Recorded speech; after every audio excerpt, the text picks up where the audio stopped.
I walked out of that courtroom with a hollow chest and a piece of paper that gave my husband total control over the two hearts beating inside me.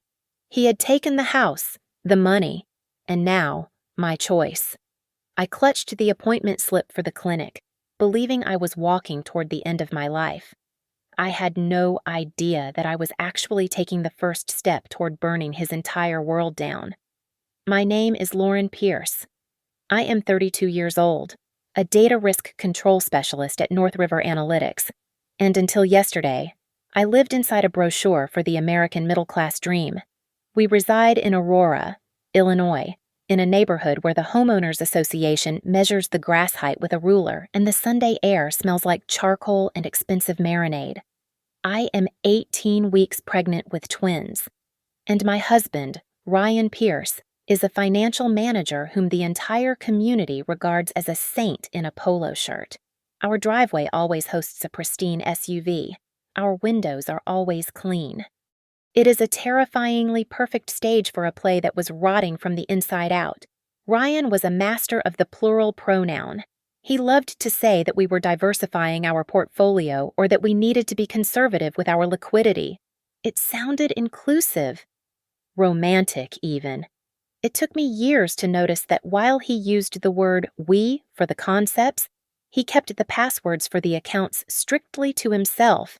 He was the man of the house, the provider, the one who handled the heavy lifting of our future while I just handled the data for a Fortune 500 company.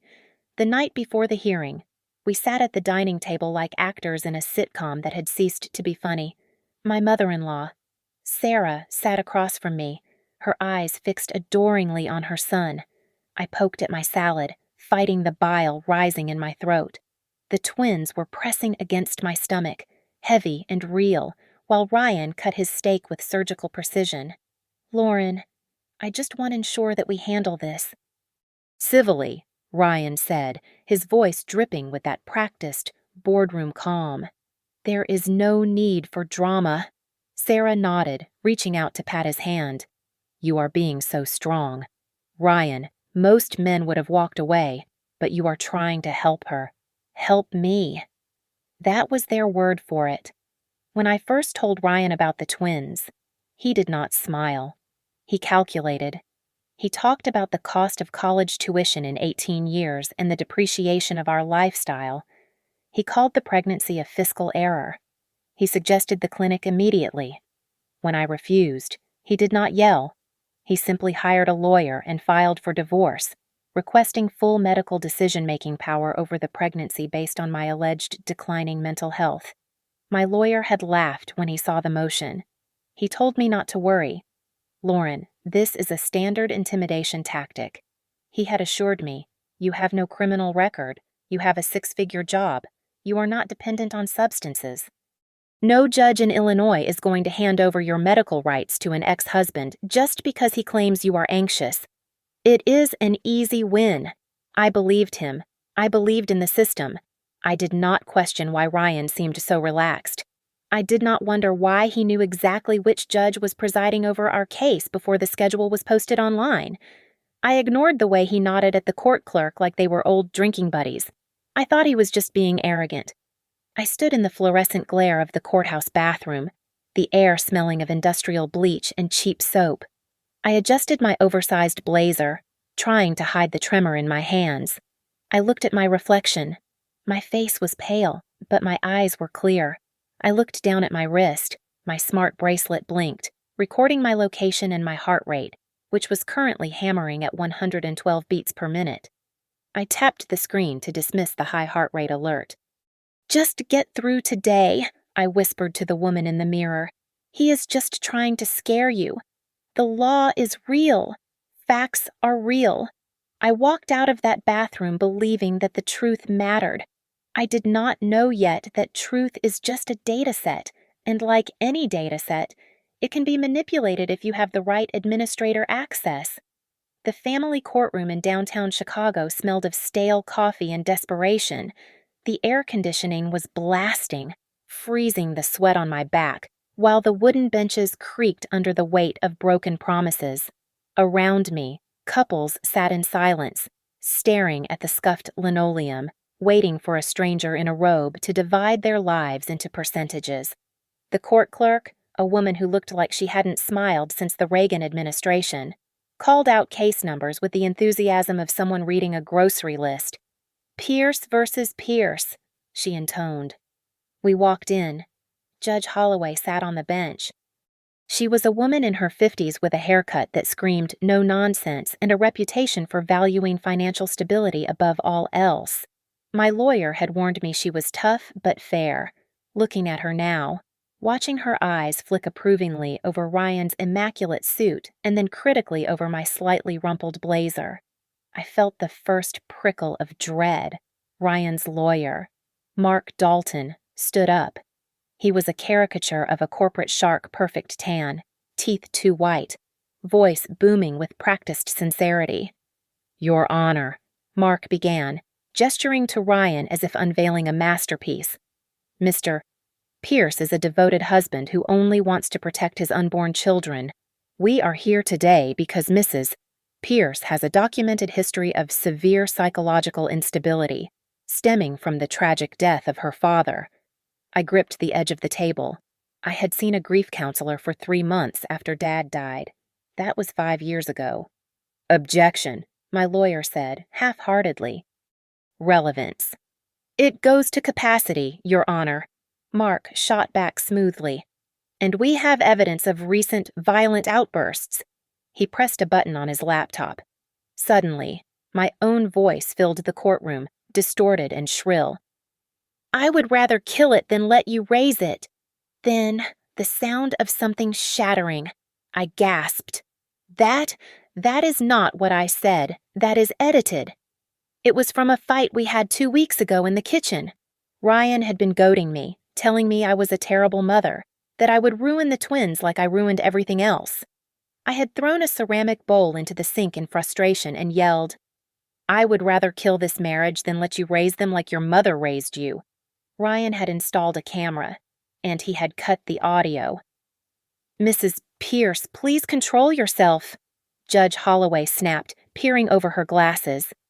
"But he edited it." I pleaded, my voice rising. "Your Honor." Mark continued, ignoring me. "We also have a psychological evaluation from Dr. Aris indicating Mrs. Pierce suffers from paranoid delusions and is unfit to make critical medical decisions." He handed a thick folder to the bailiff. My lawyer snatched the copy, flipping through it frantically. "Your Honor, my client has never met a Dr. Aris. This is inadmissible hearsay. It is a preliminary report based on case history," Mark said smoothly. Given the urgency of the pregnancy, we felt it necessary to seek an expert opinion on the files. Judge Holloway glanced at the report. "I will admit it for reference. Proceed." Ryan took the stand. He looked like a wounded puppy. He told the court about how I was obsessed with numbers, how I tracked our bank accounts down to the penny, how I would wake up screaming from nightmares. She hears things," Ryan said, looking down at his hands. "She thinks people are watching her. She calls the police for no reason. She is just not well." "That is a lie." I whispered to my lawyer. "I check the accounts because he moves money without telling me I called 911 that one time because I was having a miscarriage and he wouldn't answer his phone." My lawyer stood up and tried to salvage the wreck. He listed my promotions at North River Analytics. He showed my clean record. He read emails from my boss praising my stability and attention to detail. Judge Holloway looked bored. She interrupted him. "Counsel, I am looking at a police report here from 2 years ago, a 911 call for a panic attack. It was a medical emergency, Your Honor," my lawyer argued. "She was miscarrying. It says here the responding officer noted hysterical behavior," the judge noted dryly. She closed the file. "I have heard enough." The room went silent. I held my breath, waiting for sanity to prevail. "The court finds that Mr. Pierce demonstrates a stable financial and emotional environment," Judge Holloway ruled, her voice devoid of emotion. Given the mother's documented history of volatility and the high-risk nature of a twin pregnancy, The court grants Mr. DePierce temporary medical power of attorney regarding the fetuses. He will have the final say on all medical procedures to ensure the best interest of the children. The gavel banged. It sounded like a gunshot. I sat there, frozen. I had lost my voice, my body, my children. Ryan stood up, buttoning his jacket. He looked sad, resigned. He walked past my table on his way out. My lawyer was busy stuffing papers into his briefcase, muttering about an appeal. Ryan leaned in close to my ear. The smell of his expensive cologne made my stomach turn. "If you are not ready to do the right thing with the clinic tomorrow," he whispered, his voice low and hard, "I will do it for you. It is my right now. Lauren." He pulled back, giving me a sad, pitying smile for the rest of the room to see, and walked out. I watched him go. The realization hit me colder than the air conditioning. This wasn't just a divorce. This wasn't just about custody. The clinic appointment tomorrow wasn't a suggestion anymore. It was an order. And he had just gotten a judge to sign it. I stepped out of the courthouse into a gray October drizzle that felt less like rain and more like the sky was spitting on me. The people on the sidewalk rushed past with their umbrellas and their trivial Tuesday problems, none of them knowing that the woman standing in the wet wool coat had just been legally stripped of the rights to her own blood and bone. My phone vibrated in my pocket, buzzing against my hip like an angry hornet. My lawyer, my mother. I turned it off. I did not want to hear their pity. I did not want to hear how they were sorry or how we would appeal in 6 months. In 6 months. There would be 2 babies, or there would be none. And Ryan had decided that for me. I sat in my old sedan in the parking garage and stared at the passenger seat. It was occupied by 2 things. The first was the folder of court documents that declared me unstable.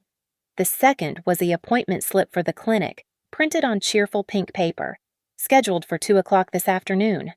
Ryan had booked it. He had booked it days ago.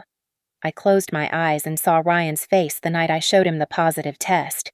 He had grimaced, looking at the plastic stick as if it were a tax audit notification. 2 of them he had asked, his voice tight.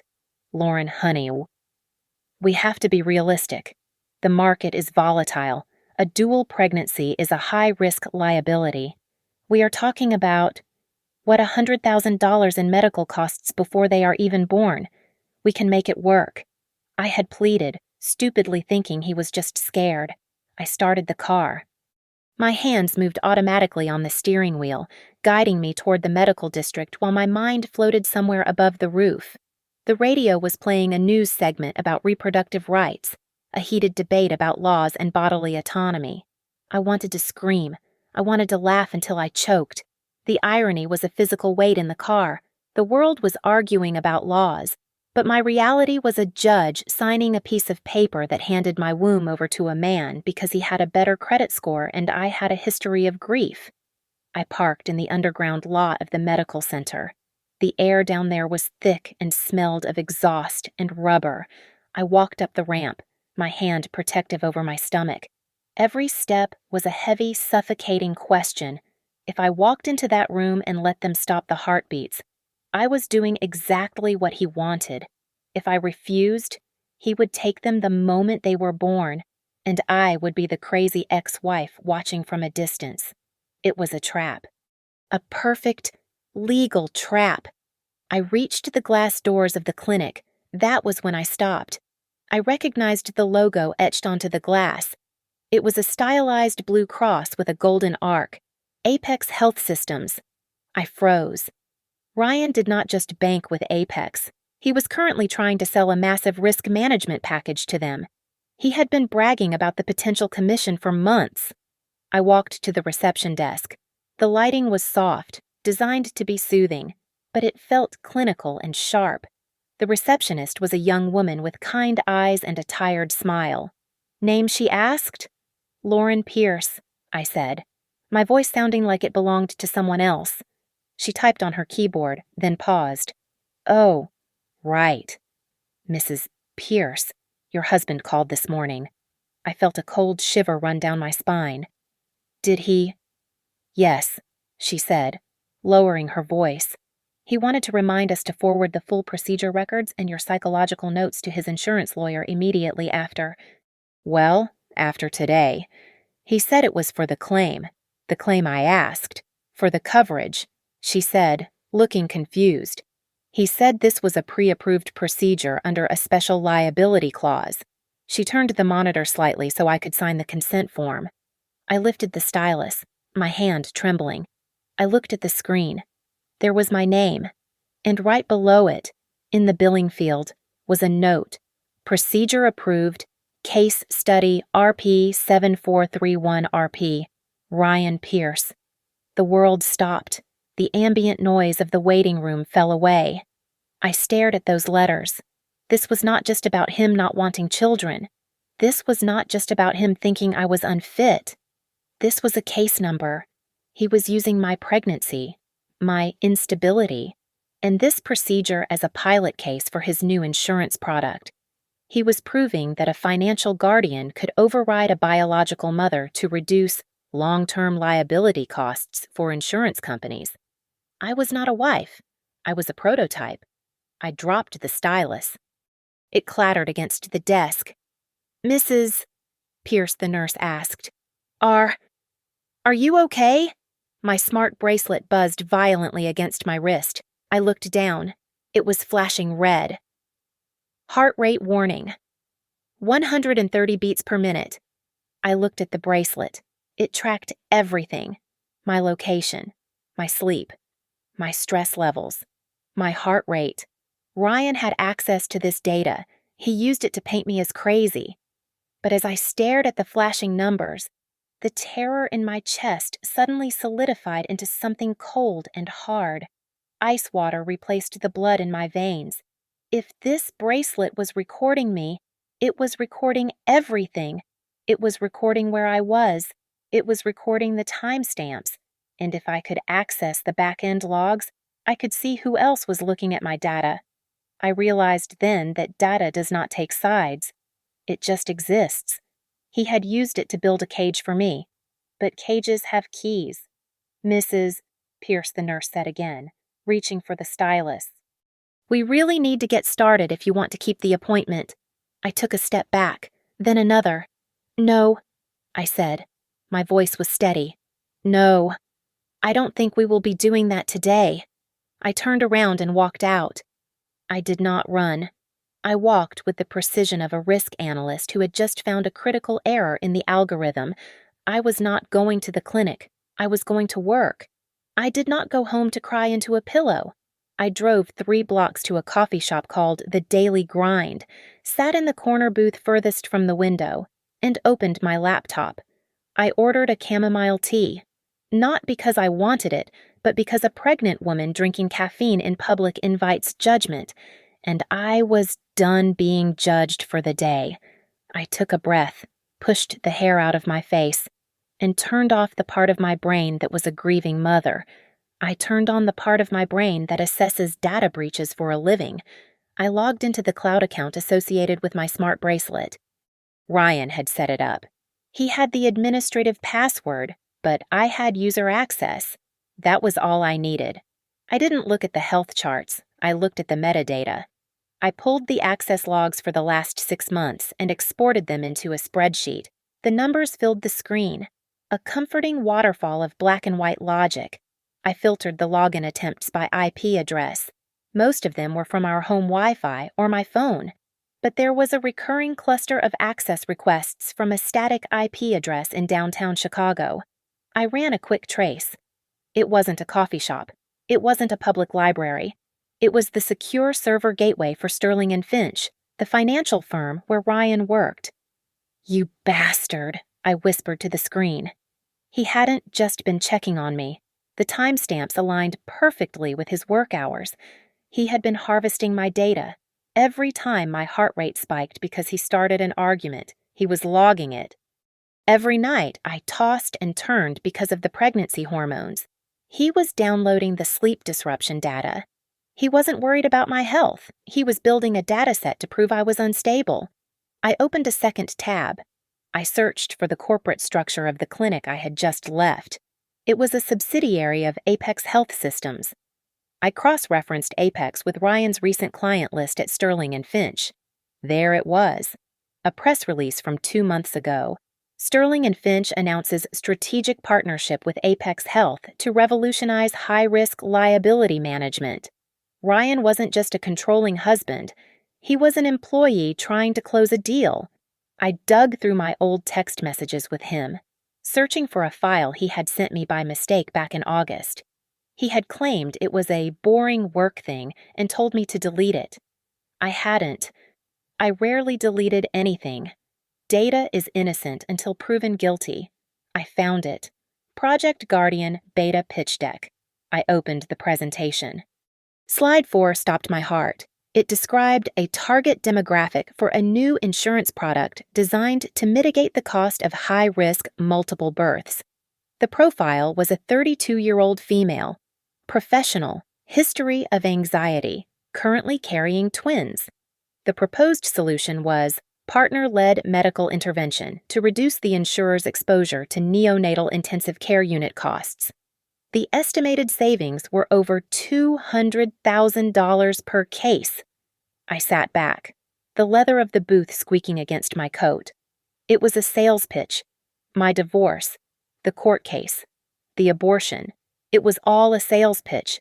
He needed a successful case study to prove the product worked. If he could force me to terminate the pregnancy legally, using his new insurance protocol, he would secure his promotion and a massive bonus.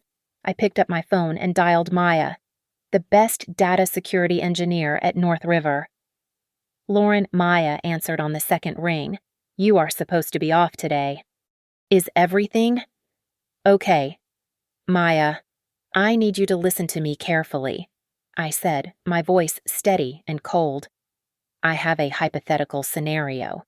If I wanted to mirror a shared cloud drive and capture all incoming traffic without the primary administrator getting a notification, how would I do it?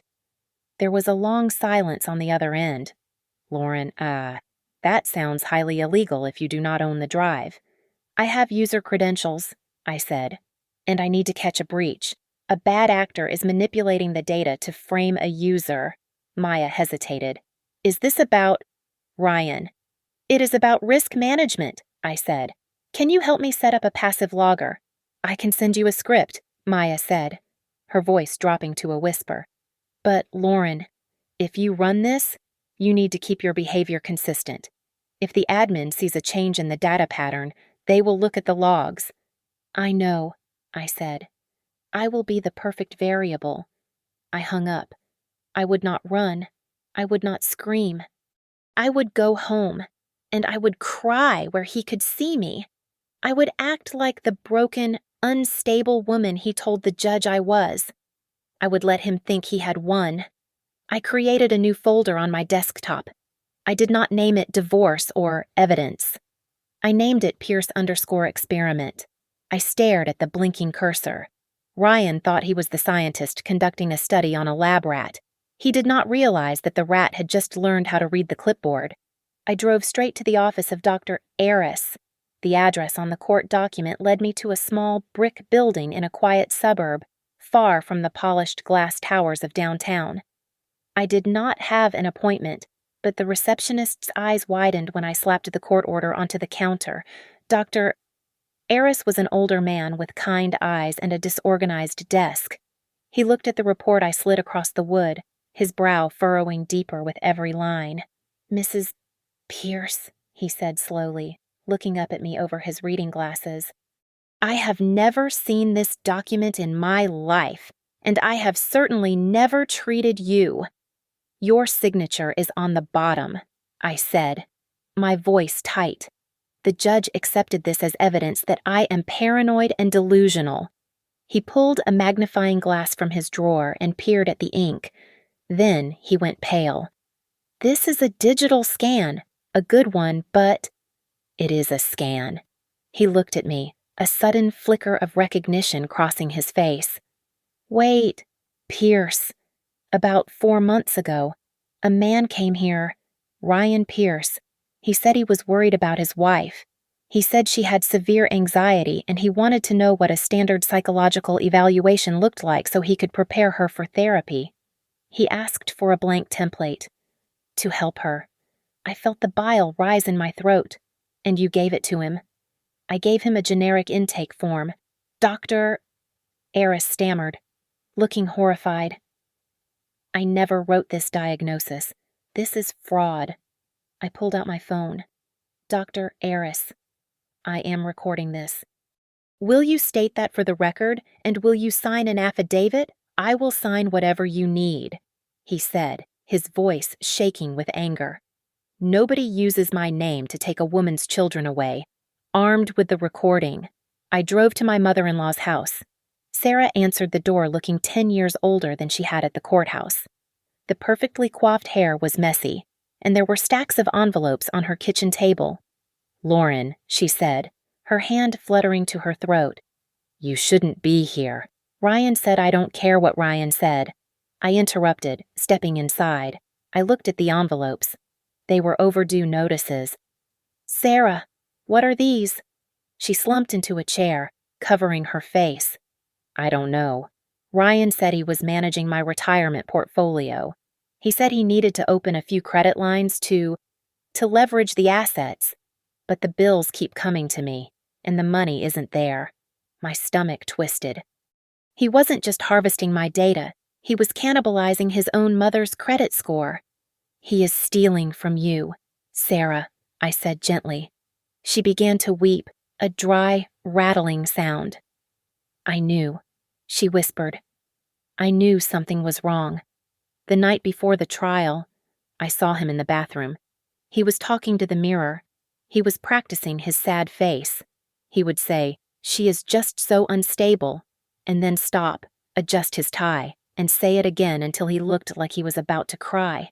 It was like watching an actor prepare for a scene. You knew he was acting, and you let him take my babies, I asked, my voice trembling. I was scared. She sobbed. He is all I have.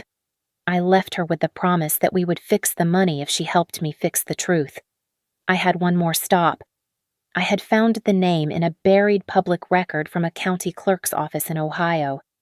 Ryan had a brief marriage 7 years ago.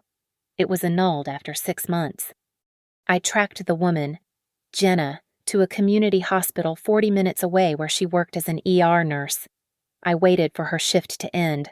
When she walked out, looking exhausted in blue scrubs, I approached her in the parking lot. Jenna, I asked. I am Lauren Pierce. I am married to Ryan. She stopped dead. Her face hardened. I have nothing to say to you. I signed a paper saying I wouldn't talk about him. I am pregnant with twins, I said, and he just got a court order to force me to abort them because of financial instability and my mental health. Jenna dropped her keys. The hard shell cracked, revealing a deep, old scar. He used the mental health angle on you too, she asked, her voice hollow. With me. He said I was too emotional to be a mother. He said we couldn't afford it. He made me feel like I was crazy for wanting the baby. I didn't have a smart bracelet or data trails back then. Just his voice in my head telling me I was worthless without him. He has a script. I realized. He has a playbook, she corrected. She reached into her bag. I kept everything. The threatening texts. The annulment papers where he cited fraud because I hesitated to terminate. I thought I was alone. An hour later, we sat in a booth at a 24-hour diner near the highway. The fluorescent lights buzzed overhead. I sat on one side, pregnant and furious. Sarah sat next to me, ashamed and broke. Jenna sat across from us, cynical and tired. 3 women, 1 mother, 1 wife, 1 ex. We looked at the pile of documents on the sticky table, the fake medical report, the credit card bills, the old annulment papers. He thinks he is a genius, Jenna said, lighting a cigarette with a shaking hand. He thinks he is playing 3-dimensional chess while we are playing checkers. He is wrong, I said, resting my hand on my stomach where the twins were sleeping. He thinks we are isolated data points. He doesn't realize that when you combine the data, you get a pattern. Sarah wiped her eyes. What do we do now? I looked at the 2 women. Now. Now we stop being his victims. We start being the witnesses for the prosecution. I fired my divorce lawyer by voicemail. He was a man who believed in the sanctity of the family court system, and I no longer had the luxury of believing in fairy tales.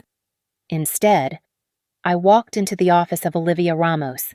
She was 34, wore a leather jacket instead of a blazer, and specialized in two things: data privacy litigation and destroying the reputations of corporate overreachers. Olivia listened to my story without blinking. She did not offer me a tissue. She offered me a strategy. "Lauren, if we fight this in family court, we lose," Olivia said, leaning back in her chair. "The judge has already labeled you unstable. Appeals take months. By the time we get a hearing, you will have been forced into that clinic or he will have custody of the babies. We need to change the battlefield. Change it to what I asked. Federal court," she said, a shark-like grin spreading across her face. "HIPAA violations, corporate espionage, insurance fraud. We are not suing him for being a bad husband. We are suing him, his firm, and Apex Health for conspiring to monetize your private medical data without consent. We are going to turn you from a scorned wife into a corporate whistleblower." It was brilliant. It was cold. It was perfect. The plan required me to be an actress. I had to call the clinic and reschedule the procedure for next week, claiming I had a fever. I needed to keep the file open so Ryan and the insurance administrators would continue to generate emails, approval codes, and data requests. "I need you to be the bait," Olivia told me. "Let them think the fish is still on the hook. Every time they access your file to check if you have checked in, we catch them." I worked with Maya from North River to turn my laptop into a digital bear trap. We set up a mirrored server. Every time Ryan's credentials were used to access my location or health data, the logs were instantly copied to a secure server in Olivia's office. Meanwhile, Jenna went to the press. She met with an investigative journalist from the Chicago Tribune in a parking garage, a cliché, perhaps, but necessary. The journalist began digging into Ryan's past client list. It turned out Ryan had a habit of consulting for families with high medical liabilities. He had coached at least 3 other couples on how to medically offload expensive pregnancies or elderly relatives to maximize insurance payouts. He wasn't just a bad husband, he was a predator who had turned tragedy into a consulting package. Sarah, my mother-in-law, played the hardest role of all. She continued to cook Sunday dinner for the son who was stealing her identity. She wore a wire, or rather, she simply placed her phone on the table, recording app running, hidden under a napkin. "Mom, this presentation on Friday is going to be huge." Ryan's voice crackled on the recording Sarah sent me later that night. "The board is looking for a scalable model to reduce dependent liability. I have a perfect case study. Once I present this, I will be a partner. We will be set for life." "That is wonderful, honey," Sarah had replied, her voice steady despite the betrayal breaking her heart. "You have worked so hard on this project." The timing was set.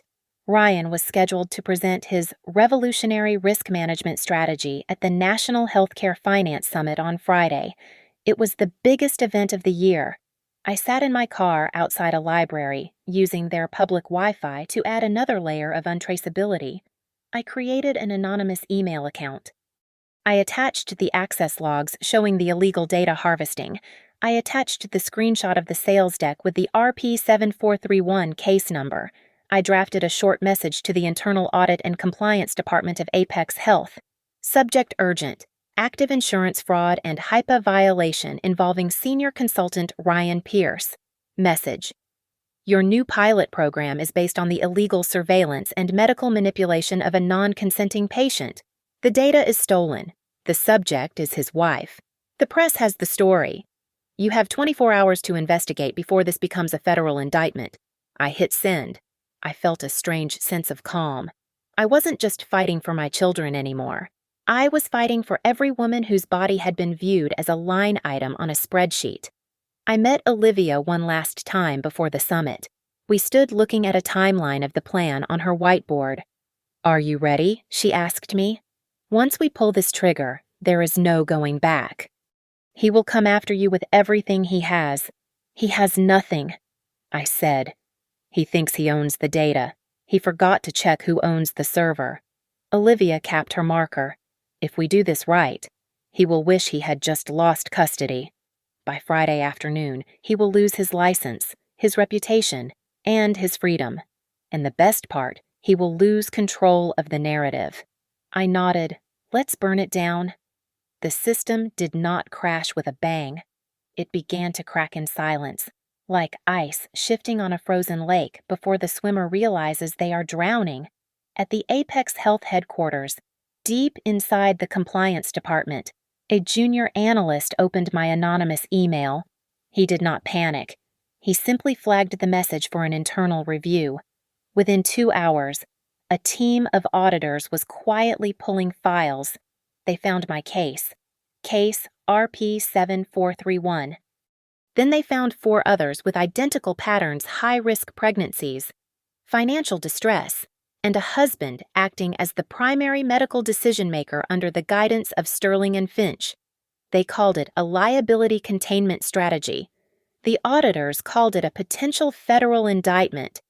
But they did not call Ryan. They let him continue to believe he was the golden boy, unaware that the company was already sharpening the knife to cut him loose. Across town, in his glass-walled office, Ryan was rehearsing his eulogy for our marriage. He stood before a projector screen, clicking through slides. Client A presents a classic case of emotional volatility interfering with fiscal prudence. Ryan practiced, his voice smooth and confident. On the screen, my medical history was displayed in sharp blue graphs. My name was redacted, replaced by Client A. But the dates, the twin heart rates, the blood pressure readings, they were all mine. His boss sat in the corner, nodding. "This is excellent. Ryan," his boss said, "if we can scale this partner-led consent model, we are looking at saving 15% on NICU expenditures across the board." While Ryan was selling my body parts as data points, I was sitting in a diner booth with Jenna and a journalist named Marcus. Marcus was a man who looked like he lived on coffee and cynicism. He listened to Jenna's story, then looked at the logs I had extracted. "This isn't just a bad divorce," Marcus said, tapping his pen against the table. "This is an assembly line. They are finding vulnerable women, destabilizing them, and then using the husband to legally bypass the patient's rights to save the insurer money. It is an industry-wide meat grinder. The rot had even reached my mother-in-law's kitchen." Sarah told me later that Ryan had come over for dinner, high on his own adrenaline. He had paced around her island, drinking expensive scotch. The judge set a precedent. "Mom," Ryan had bragged. It proves that emotion has no place in medical decisions. Women, they get too attached to the biology. They don't see the balance sheet. Someone has to be the adult in the room. Sarah had looked at the son she raised, the man she had protected for 35 years, and felt a wave of nausea. She kept her hand on her phone, which was recording every word. "You are right, Ryan," she had said, her voice trembling slightly. "You are always the smartest person in the room." "I am," he agreed, oblivious to the trap snapping shut around his ankles. I kept my appointment at the clinic. It was a performance. I lay on the exam table, the cold gel on my stomach, while the technician moved the wand. I watched the monitors. 2 heartbeats. Strong. Fast. Everything looks stable, the doctor said. He seemed nervous. He refused to meet my eyes. A young nurse was hovering near the computer terminal in the corner. I saw her eyes dart from me to the screen. She had just opened an internal memo.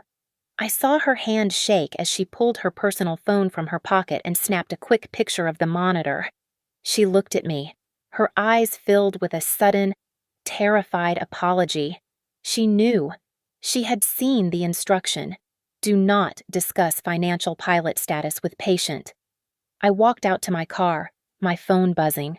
It was not a text. It was an email. I stared at the screen.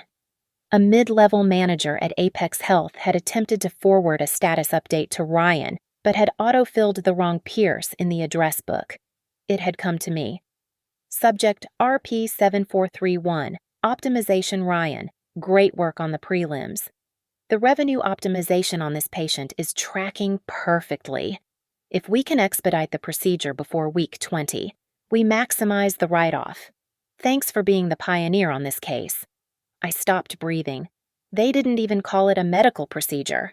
They called it a write-off. I forwarded the email to Olivia immediately.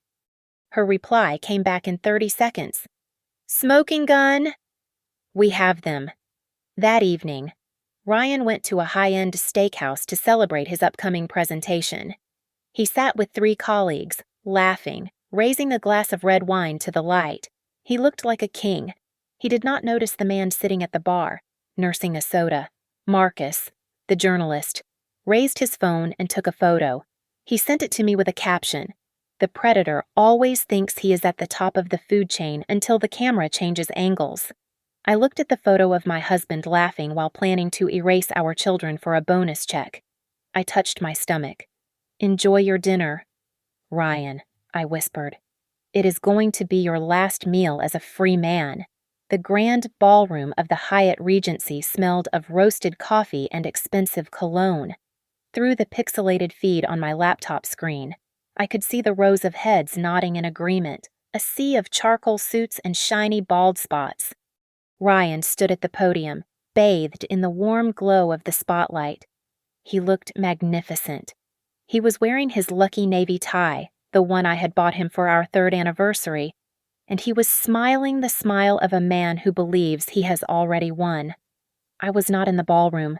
I was sitting in my sedan in the parking garage 3 levels below, the engine idling to keep the heater running. My phone was tethered to a secure link provided by a disgruntled IT tech Olivia had charmed. I twisted the smart bracelet on my wrist. It was no longer a shackle. It was the detonator. Client A represents a victory of logic over hormonal volatility, Ryan said, his voice smooth and amplified. He clicked a remote. A graph appeared on the massive screen behind him. It showed an erratic red line spiking and falling. This is the patient's heart rate during a refusal of care event. As you can see, without a financial guardian to intervene, the stress metrics suggest a catastrophic outcome for the fetus and a massive liability for the insurer. I stared at the screen.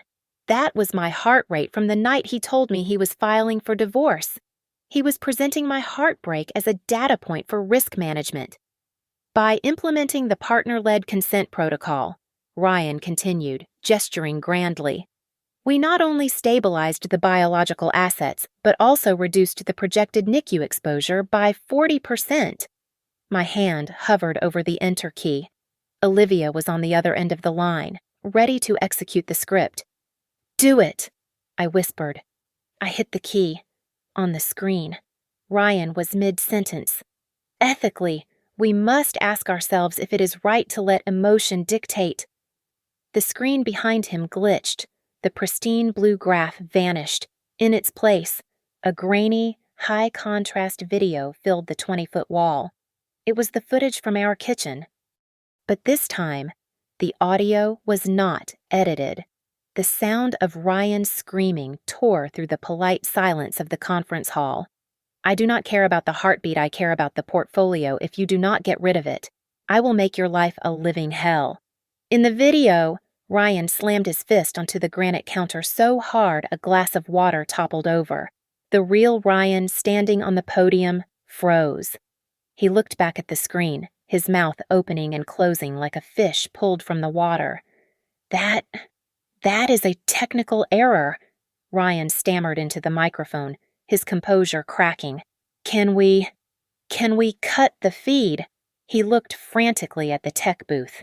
The technician shook his head and threw his hands up. He wasn't doing it. We were. The video cut out, replaced instantly by a new slide. It was a scan of the psychological report. A bright red circle appeared around Dr. Eris's signature, followed by the text, forgery confirmed. Affidavit filed. A gasp rippled through the audience. I saw phones coming out. The live stream view count jumped from 300 to 3,000 in seconds. Then came the emails. The ones Maya had extracted. The ones Jenna had provided. They flashed on the screen in a rapid-fire slideshow of corruption. Subject revenue optimization. Body great job framing the wife as unstable. The write-off is approved. Subject case RP7431. Body. Ensure the patient does not know this is a pilot program for profit. Ryan was shouting now. Turn it off! Someone turn it off! He ran toward the laptop on the podium and slammed the lid shut, but the screen behind him was fed from the main server. Not his laptop. The images kept coming. A photo of the log files showing his illegal access to my medical data from his work computer. A photo of him at the steakhouse raising a glass of wine while I was supposedly unstable. An executive from Apex Health rushed the stage, waving his arms, yelling at the tech crew to kill the power. But it was too late. The room was illuminated by the flash of 100 smartphones. They weren't photographing the slides anymore. They were photographing Ryan. My phone pinged with a notification. It was an automated alert from the Apex internal system. Internal compliance alert.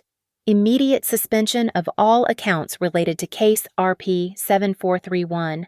All personnel must report interactions with Mr. Ryan Pierce to legal immediately. The audio in the ballroom cut out as someone finally pulled the master plug. Ryan stood there in the sudden silence.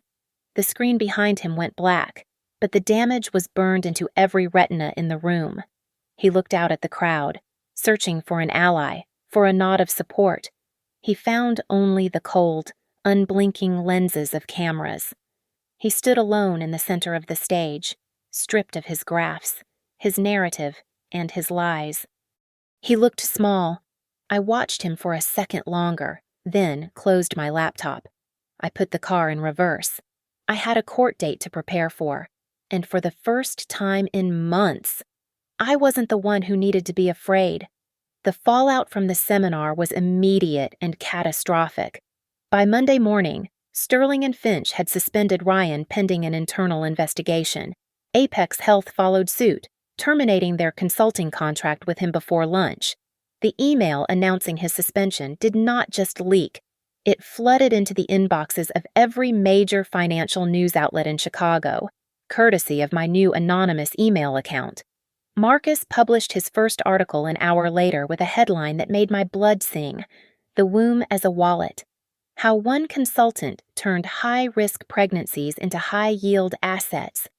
Olivia did not waste a second. She filed a civil lawsuit on my behalf against both corporations, alleging gross violations of privacy, unauthorized data harvesting, and gender-based discrimination in medical care. It was an aggressive filing designed to make general counsels lose sleep. At the same time, Jenna filed her own suit in Ohio. She alleged a pattern of manipulative coercion dating back 7 years. Suddenly, Ryan was not just a husband going through a messy divorce. He was a serial predator with a documented history of exploiting women for financial gain. My family law attorney, reinvigorated by the sudden shift in power, filed an emergency appeal. This time, he attached the affidavit from Dr. Aris confirming the forged psychological report. He attached the recording of Ryan bragging about setting a legal precedent. He attached the video from the seminar where Ryan screamed at me to abort our children for the sake of his portfolio. The argument was simple.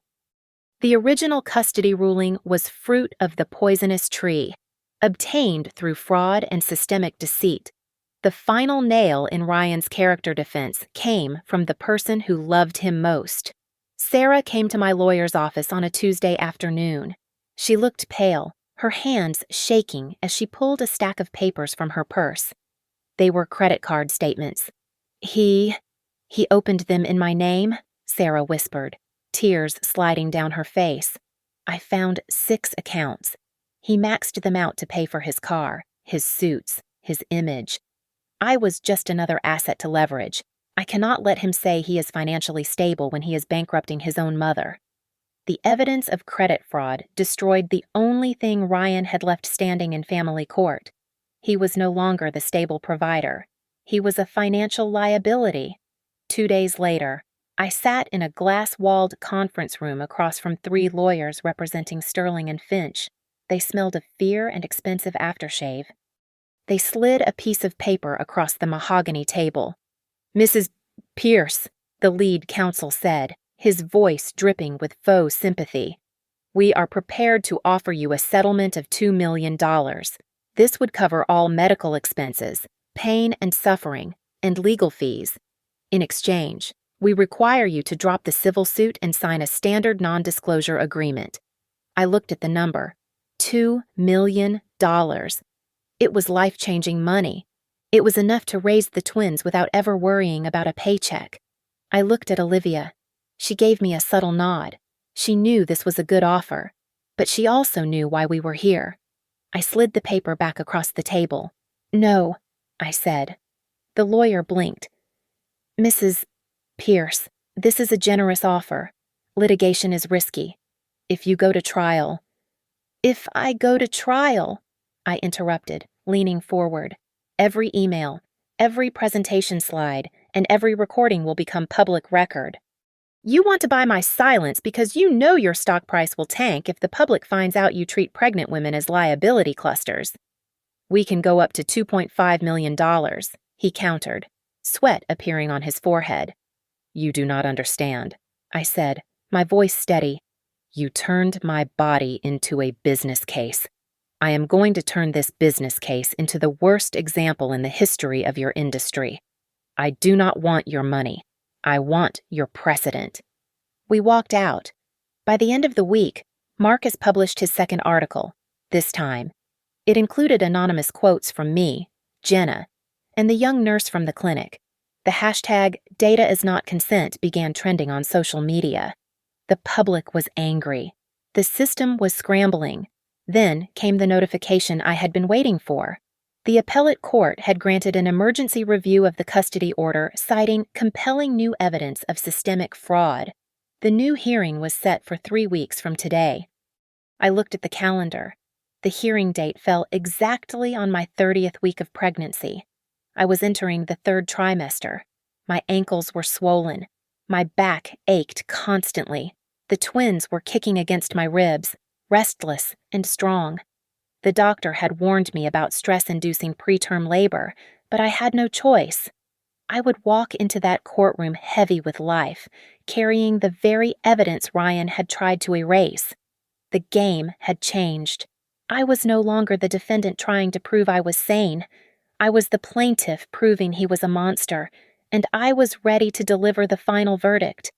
I walked into the courtroom wearing sneakers. My feet were swollen. My back ached with a dull, throbbing rhythm, and my stomach stretched the fabric of my maternity dress to its limit. I was 30 weeks pregnant. I did not look like the polished corporate analyst I used to be, and I certainly did not look like the scared victim from the first hearing. I touched the smart bracelet on my wrist. It was no longer a shackle, it was my badge of honor, the black box recorder that had survived the crash. Ryan sat at the defense table. He looked like a ghost of the man who had preened on that stage. His suit was wrinkled, his eyes were hollow, and the army of corporate lawyers from Sterling and Finch was gone. They had cut him loose. He was sitting alone with a court-appointed attorney who looked like he had graduated law school 10 minutes ago. Olivia Ramos did not waste time. She laid out the timeline like a master architect. The forged psychological report, the video of him screaming in our kitchen, the access logs showing him downloading my sleep patterns from his office. Then, the witnesses took the stand. Dr. Aris testified with shaking anger about his stolen signature. Jenna spoke about the pattern of coercion. The young nurse from the clinic confirmed the internal emails. Finally, Sarah took the stand. She did not look at her son. She looked at the judge and detailed the 6 credit cards he had opened in her name to fund his image of success. He told me he was investing for my future, Sarah said, her voice cracking. But he was just spending my past. Then came the twist that silenced the room. The lawyer representing Apex Health stood up to distance his client from Ryan. "Your Honor," the corporate lawyer said smoothly, "Mr. Pierce was not acting on our orders. He pitched the partner-led consent model to us. He suggested using his own wife as a proof of concept to demonstrate the financial viability of the program. We were merely observers. Ryan stood up, his face crumbling. He tried to summon the charm that had worked on so many people for so long. Tears welled up in his eyes. I just wanted to save us, Ryan sobbed, looking at the judge. The debt was crushing. I was scared that the burden of twins would destroy our lives. I did it for the family.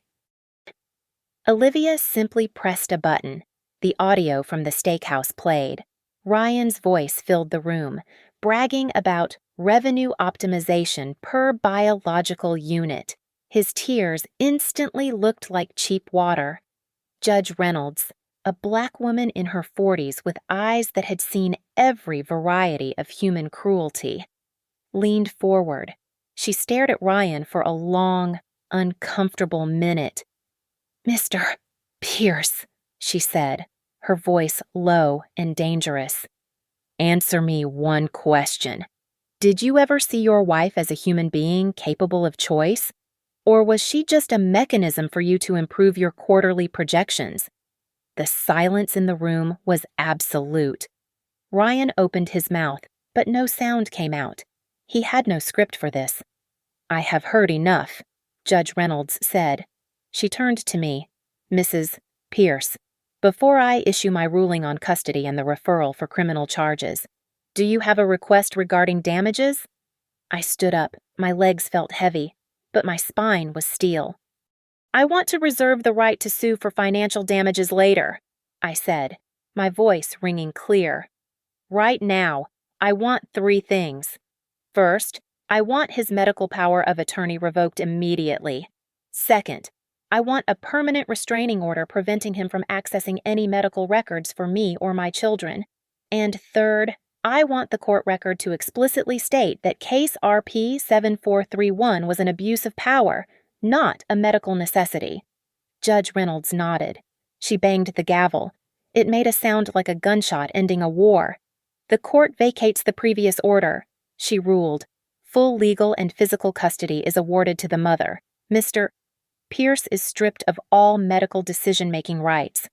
Furthermore, I am referring this entire file to the district attorney's office for investigation into insurance fraud, identity theft, and forgery. Bailiffs. Please detain Mr. Pierce. He is considered a flight risk." As the words left her mouth, I felt a sharp, tightening band wrap around my lower abdomen. It wasn't a kick. It was a squeeze that took my breath away.